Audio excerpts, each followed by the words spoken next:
ভাই বন্ধুরা, আমি বহুবার সল্লায় এসেছি। সল্লার বহু কাপুরুষদের দেখেছি, আবার বীরদেরও দেখেছি। আমার কিন্তু আজকে মনে হয়েছে সল্লার মানুষ নিশ্চয়ই খুব ভয় পেয়েছে, না হলে এই সল্লা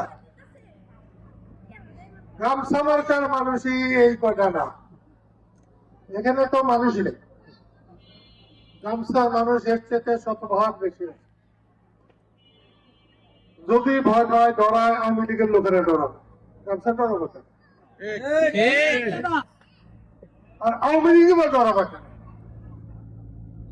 ডরাইলে শেখ হাসিনার লোক ডরাবে, মৌলানা ভাসানীর আওয়ামী লীগ, বঙ্গবন্ধুর আওয়ামী লীগের ভয় কোথায়? মুক্তিযুদ্ধের আওয়ামী লীগের ভয় কোথায়? আমি সরকারকে পরিষ্কার বলে দিয়েছি, নির্বাচন উপলক্ষে আওয়ামী লীগ বলে কাউকে যদি জুলুম করা হয়, আমরা রাস্তাঘাট বন্ধ করে দেব।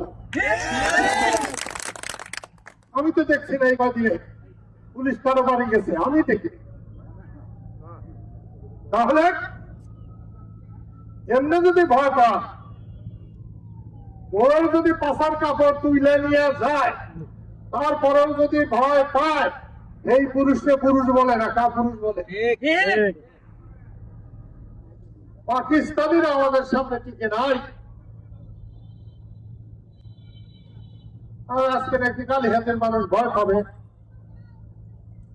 লতিফ সিদ্দিকী যখন আইয়ুব খানের বিরুদ্ধে বক্তৃতা করত, আমি তখন ভয় পাইতাম। আজকে সেই আমি ভয় পাই না, লতিফ সিদ্দিকী আছেই, তারপর ভয় কি? কাউকে যদি পুলিশ সামান্য রকম হয়রানি করে, আমাকে বলবা, আমি যদি তার প্রতিকার করতে না পারি, তাহলে পরে কচু গাছের সাথে টুটি সুতা নিয়ে ফাঁসিতে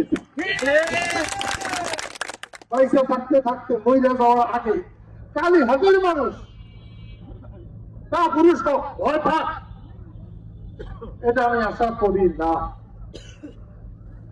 কি ভয় ভাঙবে? রাত্রের থেকে ভয় ভাঙবে? ভয় কার ভাঙবে?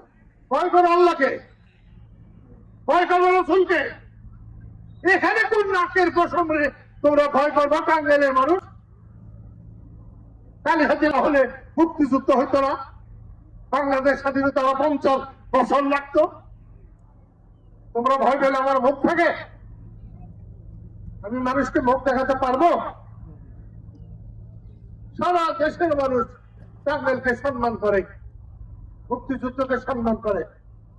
আমি সেই জন্য বলছি, 1970 সালে লতিফ সিদ্দিকী যখন প্রথম ভোটে দাঁড়িয়েছিল, আমি সেখানে ক্যানভাস করেছি। আর আমার মনে হয় এটা শেষ।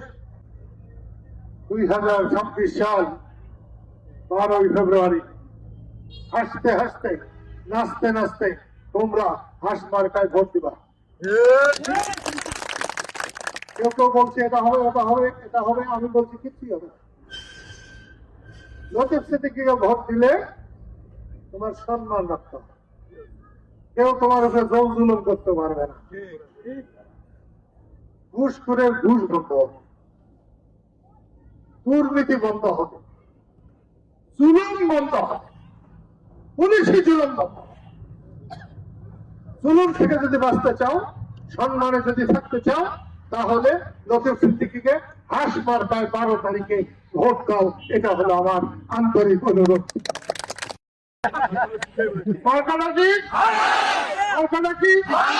লতিফ সিদ্দিকী